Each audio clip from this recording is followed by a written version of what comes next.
So, we're left to piece together what we can. So during this time, he goes through some odd jobs here and there. One job is at Walla Walla's Washington State Penitentiary as a prison guard. That lasts a whole whopping 4 months.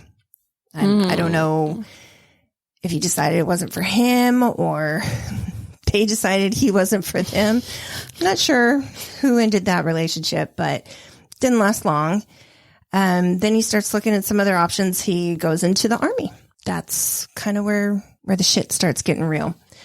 So he travels all over the world while he's in service. Sometimes his family's with him. Sometimes they're not. In 1980, he takes a course to become a helicopter pilot. And for the rest of his career until 1996, it involves flying or teaching other members in the service how to fly.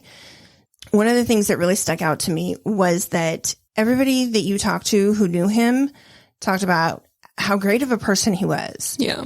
And while he's in the military, is highly decorated. He ranks up the highest you can for his field. Oh, wow. And he has honor upon honor and medal upon medal placed on him. Just perfect dude. Right. So everybody keeps talking about how brave he is to be going into, Somalia. They're doing relief efforts, and he is flying a helicopter that is not armed. So you're basically going in there. If you get into trouble, you're in trouble. And he never had an accident or an incident. All of his flying career was perfect. Interesting. Yeah. But there again, it's one of those things where people see something and you're not really being shown the real person, but all everybody can say is how great he was. Model citizen. It's always the quiet ones, right? So yeah, in 1996, he retired. It was just about 2 years short of 20 years, which is the normal retirement. But for some reason, and I think this is during the time when they were downsizing. So he got to retire with full retirement, which is kind of weird, even though he didn't do the full 20 years. Must be nice. I guess. And then in 1996, he and the family moved to Spokane, Washington. And Linda, his wife, really just hopes that this is going to be a turning point in their relationship. And I mean, I guess. It was. Definitely not in a good way. No. That turn was not good. It was horrible. Now we're going to talk more about the crimes. So from 1996 to 98, really short time period, the amount of what he does is kind of crazy. The community of Spokane is living in terror as a suspected serial killer begins targeting sex workers. Now in this state, shit like that's a trigger. Around that time, so you had Ted Bundy in the 80s, 70s and 80s. You had Gary Ridgway in the 70s and 80s, and he was killing right up until the 90s, but he wasn't caught until 2000s. You had Randall Woodfield, who we haven't discussed, but he was known as the I-5 killer. So he went through Oregon, California, Washington, and was killing people in the early 80s from 80 to 81. Then you had another killer from Spokane, the Happy Face killer. Yes. Right. So that was also around the same time in the 90s. Yeah. Right before this. So I can imagine when dead bodies start showing up, what people in this state do. I'm sure there's some post-traumatic stress from all that, just from hearing, oh, guess what, guys? There's another one. There's another one. And they're doing the same thing. They're all doing the same thing.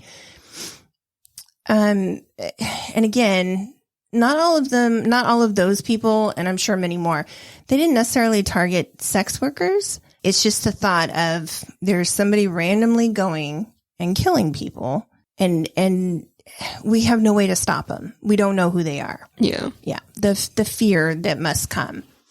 They actually thought at one point that the Green River Killer had picked up his killing spree again and moved to Spokane to throw off people, because of the same MO of, targeting sex workers and dumping bodies in random places. Yeah. It kind of was him. Only thing that really police was like, yeah, it can't be him, is because he strangled. He used his hands or his arms to strangle. Robert Yates uses a gun and shoots his victims. Yeah. So the first victim found is Shannon Zielinski in June of 1996, literally 2 months after the family moves to Spokane. What? They start finding bodies. Yeah. So she was shot and a bag tied around her head. From the lack of blood at the scene, authorities think that she's been killed and then her body moved to that location that she was found out. The body was in such a state of decomposure that they were able to identify her with fingerprints. They do get some semen samples from the body, and her last known whereabouts confirmed that she was out the night that she went missing with the intent to solicit sex for pay. So right around this time, Linda, Robert's wife, comments that summer she caught Yates cleaning blood out of the back of their van. He tells her and the family that he hit a dog and the blood was from him trying to get the animal to the vet. Okay. So this is their family van. Yeah. This is his small kids. I remember in the show that we were watching, his daughters comment on how they saw that blood. Right. And they were like, wow, that's from a dog? Right. And okay, Dad. They're just, meanwhile, crawling in and climbing into the van to take family trips. Amazing. Yeah. That's gross. How fucked up are you? Well, it gets worse. It does. It's okay. So not long after that, the body of Patricia Barnes is found in August. Her body was found dumped off the side of the road. She had been shot with the same type of gun. They managed to get some ballistics. She also has a bag tied around her head. They're able to get semen from her body as well. And this they see the pattern. Yeah. Starting. They start looking at like unresolved cases and trying to just find common things that they can try to pinpoint any suspects at all. That same month, Yates joined the Army National Guard. He would travel to Fort Lewis, that's in Tacoma, from November of 1997 to April of 2000 for his duties. So keep that in mind. That's important. So in September, Yates is pulled over near the red light district of Spokane for speeding. The officer would write him a ticket for speeding, but he mistakenly lists the model of the car as a Camaro. And I don't know how you do that. I don't either. It was a Corvette. Right. I have no idea. Really fucked things off because one of the things that they do is go back and later look for this car, and he's almost eliminated as a suspect because that officer wrote down Camaro instead of Corvette. Could have really fucked things up. So about a year after that, there isn't anything that happens in Spokane. The body of Jennifer Johnson was found. She is just 16 years old. That just hit me. Everybody else was an adult. Yeah. She was the only minor. And everybody else was pretty, well in their like late 30s, 40s. I think there were a couple of victims that were in their 20s. She's a baby. Yeah. And it's well known that she was a sex worker, and it's well known that she had a drug addiction. I mean, God bless her. Her body is the one that actually provides the most evidence, and they're able to, charge him because of her. So on the day she disappears, she is seen getting into a 70s white Corvette on Skid Row in Spokane. Her body, when she's found, is badly decomposed. But they still find crucial evidence linked, that would link her to his car. As with, the other victims, she had been shot and then her head covered in a plastic bag.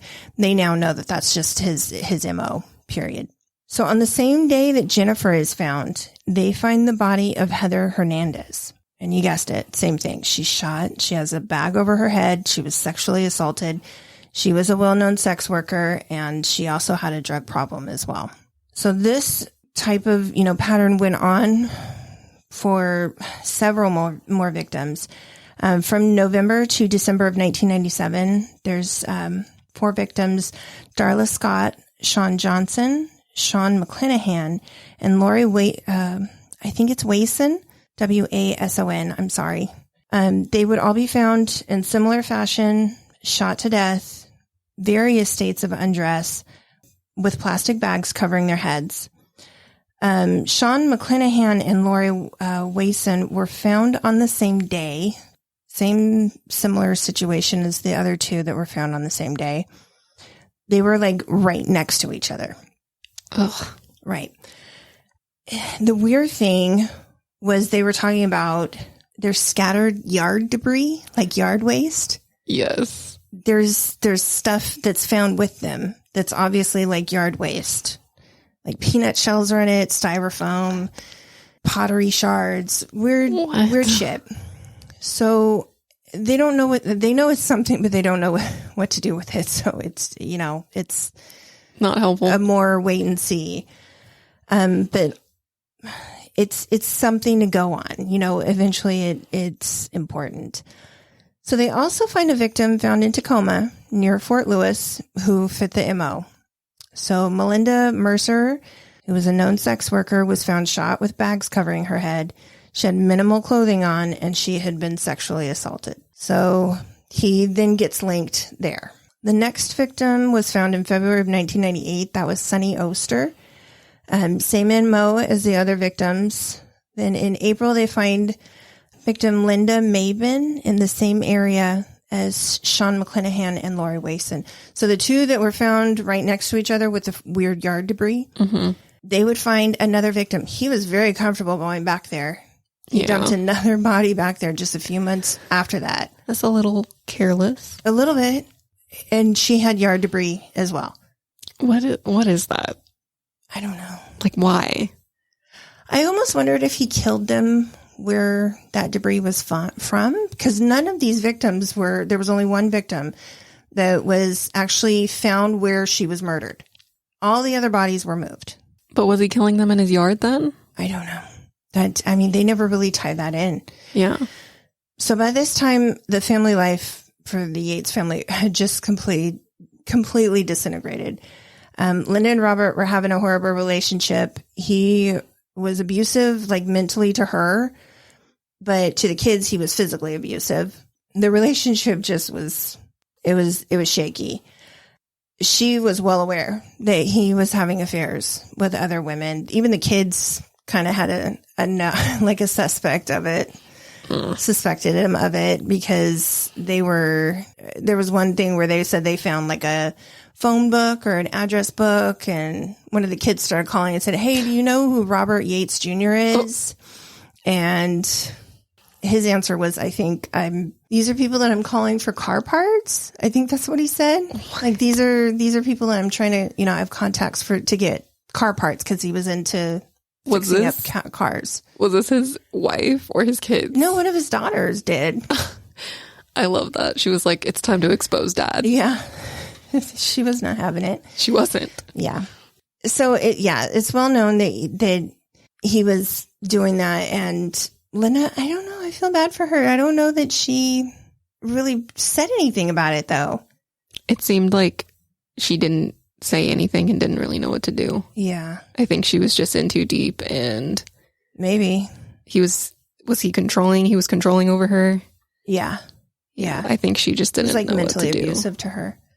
So at this point, there's a little break in the case where DNA evidence is successfully extracted from Jennifer Johnson's body. They don't have anything to match it to yet, but they have it. That's something. A start.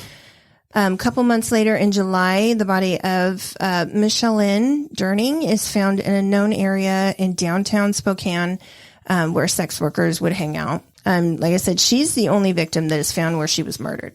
And she's also the only victim who is not sexually assaulted. Was she, wasn't she the body that was kind of close to just anybody, just close to people? Right. Yeah, and she was just covered with like a plastic sheet or something. Wow. And she fits the MO. So her head was covered with plastic bags and she had been shot. Authorities noted that the killer was